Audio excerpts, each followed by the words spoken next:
صنع الفنان المغربي سعد المجرد الحدث الفني في منصة يوتيوب بعد طرحه لأغنيته الجديدة "أش إخبارك" وحصدها لعدد كبير من المشاهدات، كما تفاعل مع تدويناته عموم الرأي العام الذي علق وواكب وأثنى على مضمون كلمات الأغنية وشكل الفيديو كليب. الأغنية الجديدة التي ترقبها جمهور سعد المجرد تنهل من معين الدارجة المغربية ومن أجواء أفراح المغاربة البسيطة، وشاركه في أدائها كل من الممثلين عمر لطفي، صفاء حبركو، والكوميدي رشيد رفيق.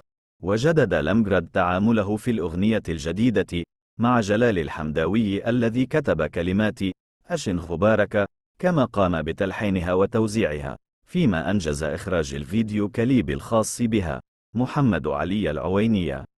وجاء الطبع الكوميدي نوعا ما للفيديو كليب ليضفي الكثير من الروح المرحة على الأغنية، وهو ما اعتبره عدد من المتتبعين إعلان نوايا من طرف لمجرد بالعمل على تجاوز محنته مع القضاء فيما يتعلق بقضية الاغتصاب التي ينتظر استكمال باقي المحاكمة استئنافها، بعد أن أدين ب6 سنوات ابتدائيا، وقضى منذ إصدار الحكم فترة في السجن بباريس انتهت بعد قبول طلب السراح المؤقت، وهو الذي مكنه من إصدار عمله الغنائي الجديد.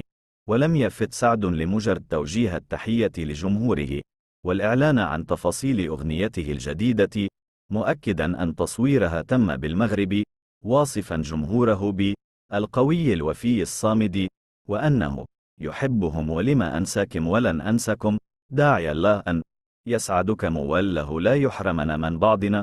واستهل لمجرد تدوينته المرفقة بمقطع فيديو كليب من الأغنية الجديدة بقوله: "فرحانا نشارككم هذا العمل الذي صور في بلد الحبيب المغرب، عمل مغربي قح بكلمات وألحان وتوزيع صديقي رفيق الدرب المتميز دائما بلال الحمداوي. النظرة الفريدة من نوعها محمد علي.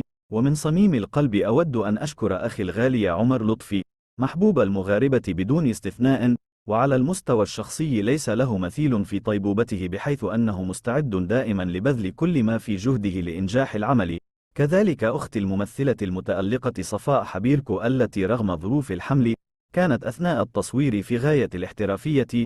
وبالطبع أشكر صديقي رشيد رفيق الذي خلق جو فكاهية كعادته وقام بدور أعطى لمسة رائعة للكليب. وأشكر أيضا النجمة الصاعدة وصال على خفة دمها وأدائها، كما أود أن أشكر حفصاء على مشاركتها أولا معنا وعلى ابتسامتها الدائمة التي نشرت طاقة إيجابية في معظم المشاهد. وجزيل الشكر لأخويا محمد أمين الذي نشر روحا جميلة بيننا. كل التوفيق والتقدير لجميع الممثلين.